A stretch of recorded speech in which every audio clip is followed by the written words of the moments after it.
Hello students, my name is Orlando Castilleja. Today I'm going to show you how to use SOLIDWORKS Simulation complement to model the heat transfer in a heat sink. And the problem says that an electronic device generates heat at a rate of 100 watts. Simulate and find the main thermal characteristics of a set of fins located on top of this device. Okay, with this tutorial we want to attain 5 main objectives, and the first one is that we want to use the assemblies mode to create assemblies.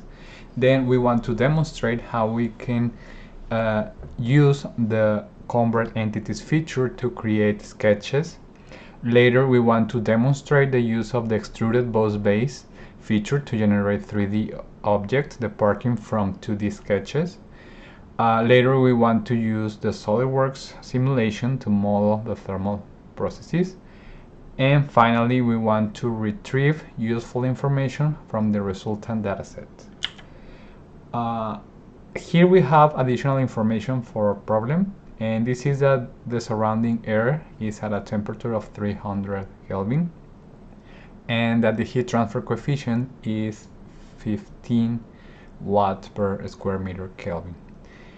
We are asked to obtain some information, and this is that the temperature distribution over the surface, this is the temperature distribution over the surface of the object, the temperature gradient in the object, and the heat flux distribution over the external surfaces.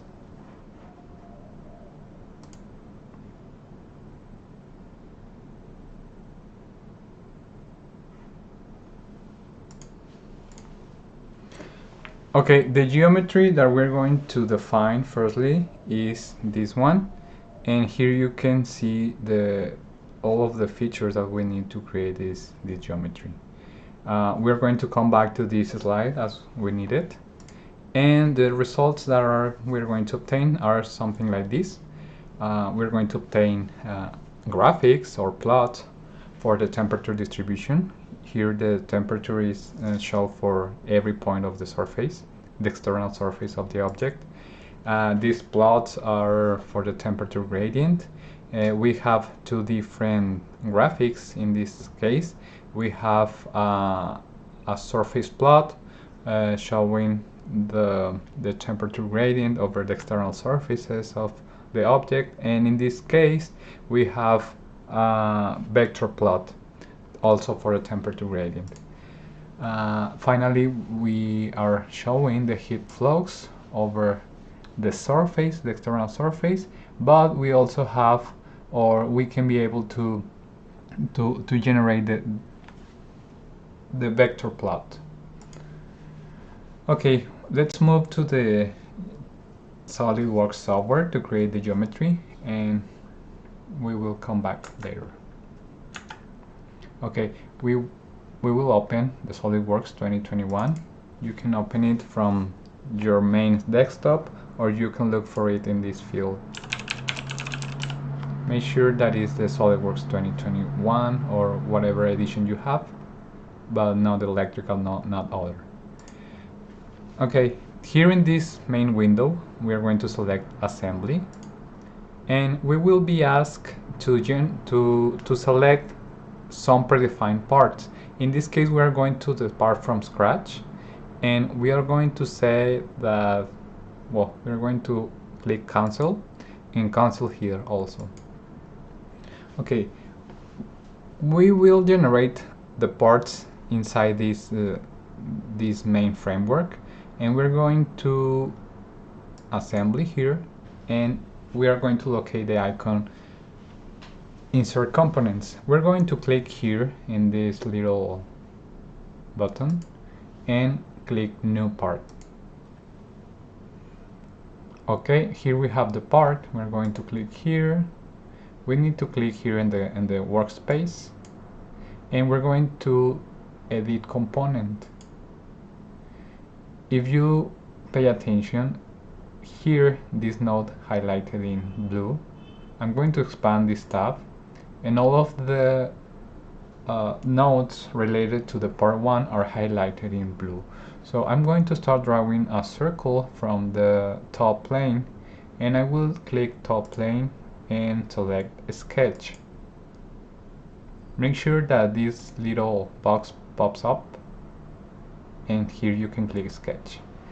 Okay, I'm going to sketch menu and I will select circle. I will start drawing the circle from this reference point or this origin point highlighted in orange, and I'll draw a circle. I'm not going to worry about the actual length of this or actual diameter for this circle because I'm going to use the smart dimension function to define it. So go to sketch, smart dimension, and select the perimeter of this circle. So you can define it here or here. I will position the label here,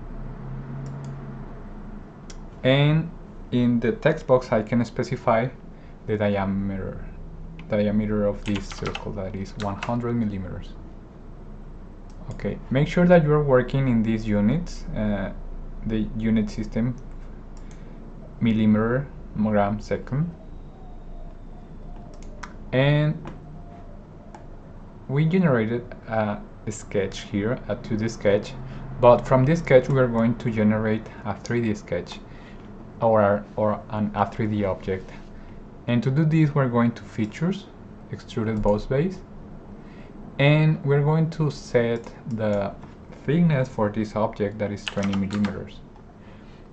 If you can see here, the 3D object is being generated upwards from our sketch. We need to reverse this direction for this circle to be generated downwards, the 3D object to be generated downwards. Okay, I clicked here in reverse direction. So you can close in OK, and we are done for this part. We are going now to generate the second part. I'm going to click here in this button to close this part, and as you can see, the blue color is gone for this node. I'm going here to assembly, insert component, and new part. Okay, now you have the part number 2 here. Click. I'm going to click here in this workspace and edit component. Blue color is back again, and I'm going to start drawing also from the top plane. Click top plane and click in sketch.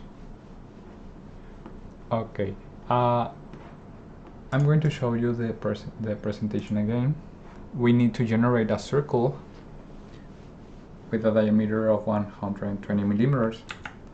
So go to sketch, select circle, and draw the circle a little bit higher, bigger than the other one. I will use smart dimension to set the value for the diameter, and it's 120. Okay, also we're going to features and extruded boss base, and we're going to set the thickness also as 20, right? In this case, we are going to leave it upwards, the direction for the generation of this object, and click OK. Okay, now we need to generate the top part of these fins, of this component.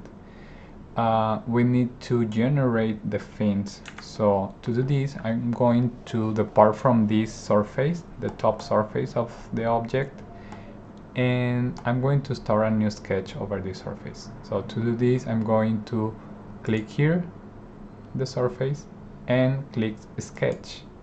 We are generating a new sketch over this surface. I'm going to use a new feature that is called convert entities, and this means that we are going to make use of a previous line that we have here, and we're going to convert it. We're going to use convert entities. We're going to generate a new line from this previous line on our new sketch. So we have a new line, a new circumference here. Okay, I'm going to use the view orientation to put the top part normal to our screen, and I'm going to generate some rectangles here with a sketch, corner rectangle, and I'm going to start sketching a rectangle. The length for this rectangle must be a little bit longer than the diameter of this circle. The actual length, I don't care about the actual length actually. I'm just going to define that here the thickness for this rectangle is 5 millimeters. I'm going to also define that the distance from the origin point to this side of the rectangle is 52.5. This is to make sure that our entities are symmetric or are oriented symmetrically over this circle surface. Okay, now I will use the linear sketch pattern feature to replicate this rectangular geometry, and I will need, well, the entities to pattern will be selected in this way. You just have to click here on the entities to pattern and then start selecting one by one, and the distance from every entity must be 20 millimeters, and the number of instances is going to be 6. Okay, there you have a preview of what is going to be generated. So I'm going to click OK, and we're almost done, but we need to get rid of this excess of lines, and we're going to use a function named trim entities. So I'll go to sketch, click trim entities, and we're going to click on this first option that is called power trim, and to get rid of these external, well, these lines, we're going to click over them. We're going to drag our mouse over these surfaces,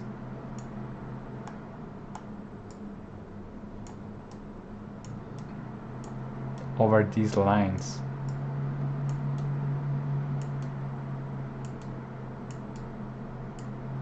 Okay, but we also need to make sure that we eliminate these other lines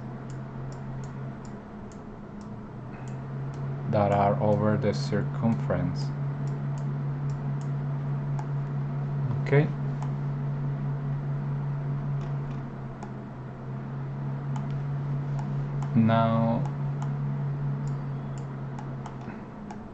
Now we are done with this. Close dialog. And now we have the 2D sketch that we need, and from this 2D sketch we are going to generate a 3D object using the feature extruded boss base. And from our geometry features we have that the height for the fins is 100 millimeters. So we're going to define here the height 100 millimeters.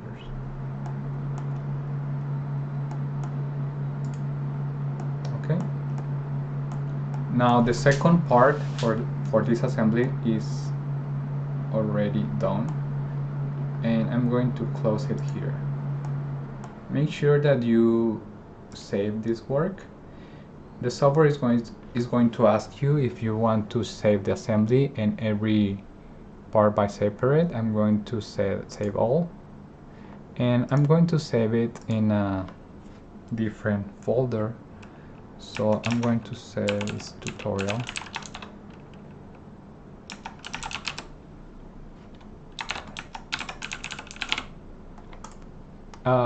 I think it's a good idea that you save this work twice because you are going to use this geometry a second time. So when you save this work, make a copy of this folder.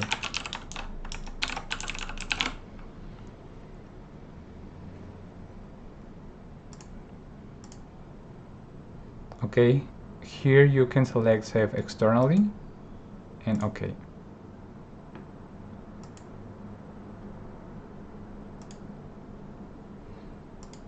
Okay, I'm going to generate a copy of this geometry, and this will be used later, okay? In another tutorial, another different tutorial. Well,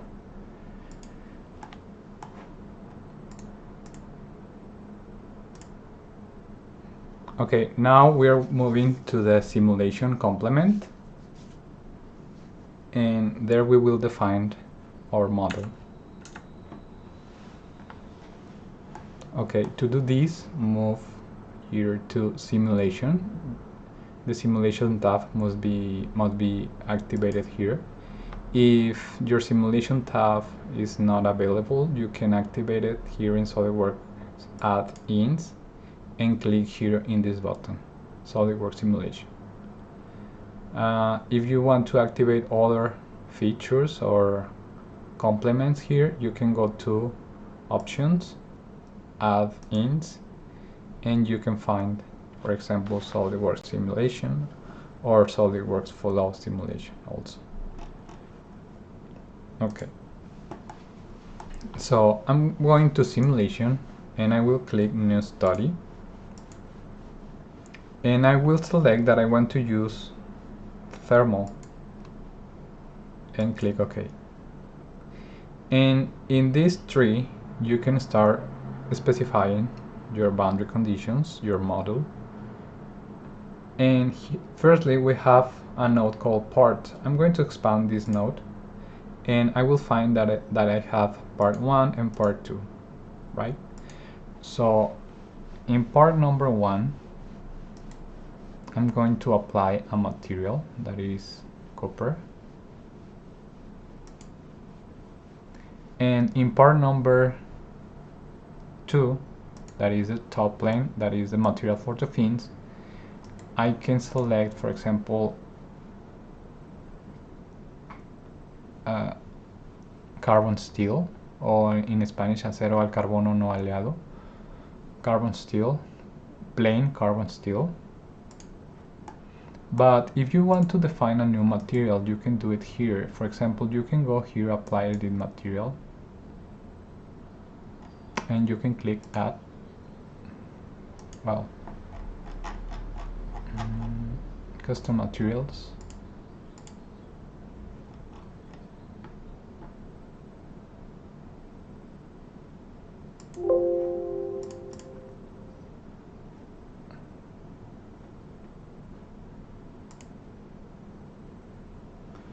In custom materials, we're going to right click custom materials and select new category. And for example, I'm going to say custom, and here in custom folder we're going to add a new material, and you will need all of this information for your material, but the required that are mandatory are the ones that are in red letters. The blue is a good information that you must provide, and the other is additional information that could be useful for other characteristics that you want to be using in this complement. So in this case we're going to leave it that way with plain carbon, but you can also add new materials. Okay, I'm going to add an interaction here, and this interaction is the one that is happening between both materials. There is a common surface between both components. So to do this, I'm going here to connections, local interaction, and I'm going to select the surface that are touching. In this case, I must select the first one, this larger area, but then in the other side I must select, right click on it, I must select this circle, this surface here. To select this surface, I must go to this part, right click on it, select other, and I will select the first one. Make sure that you highlight the internal circle. It is already highlighted, and I will click here. Okay, here I will define the thermal resistance between both surfaces because they are touching. So I will say that the thermal resistance is 0.01 Kelvin per watt, and I will click OK. Okay, this is because the material could be touching each other, the materials could be touching each other, but this contact is not 100% effective. So a small thermal resistance must be occurring there. Okay, now I have to define the boundary conditions or the thermal loads, and I'm going to right click here in thermal loads, and I will define a heat power over a surface, and this surface will be this one. You can see the direction of the energy flowing, and I will set it as 100 watts. You can change the direction of this heat flow, and I think that's all.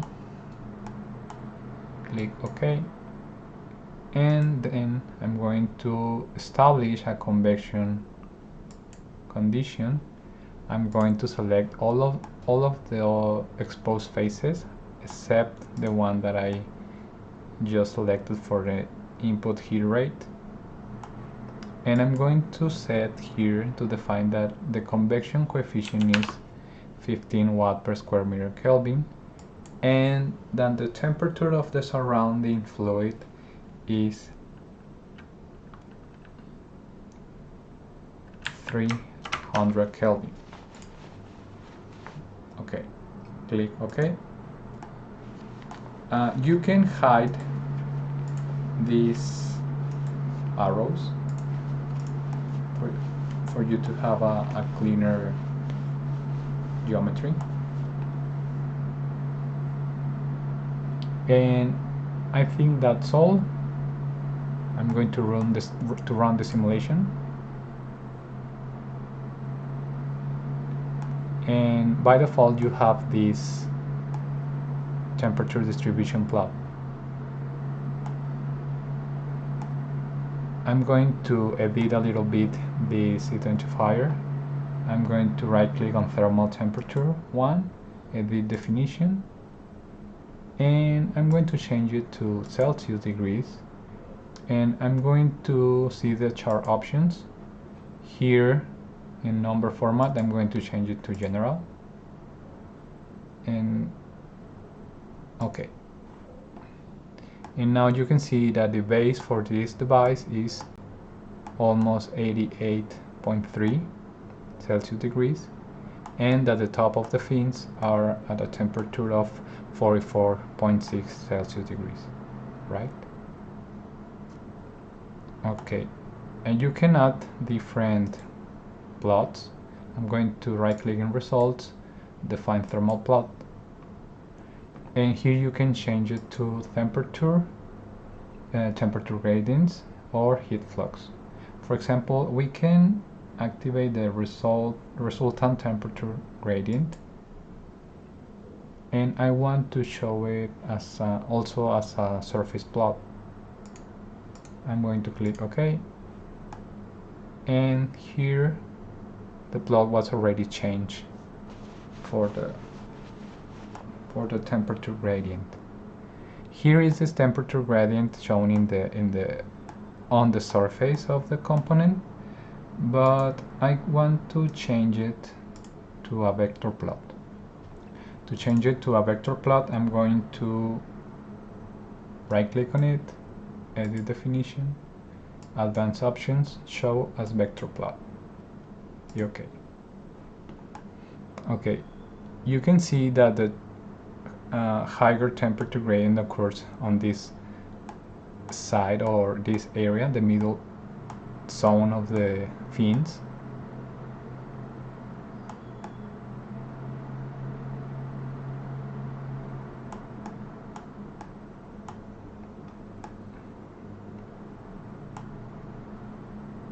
And the lower change of temperature occurs in this part of the fins. I mean of the device. Okay, I'm going to generate another plot, and now I will select here the resultant heat flux, and OK.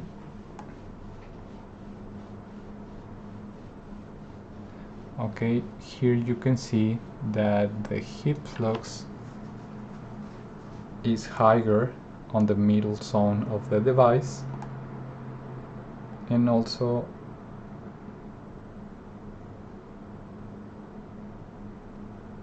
we have a medium value for this flux on the base of the heatsink. We can go to thermal 3 and edit the definition to show the vector plot.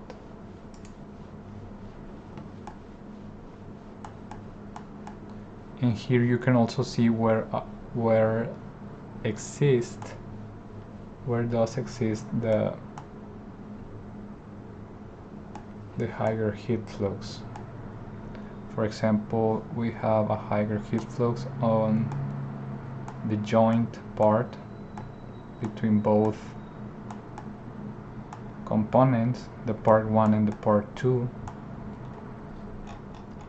and in the middle section of the fins. The heat flux decreases on the top part of the fins. Okay.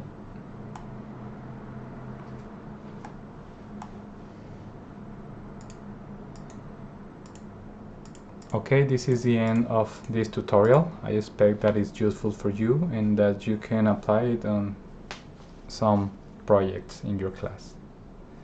Be safe, and I will see you in a different tutorial. Thank you.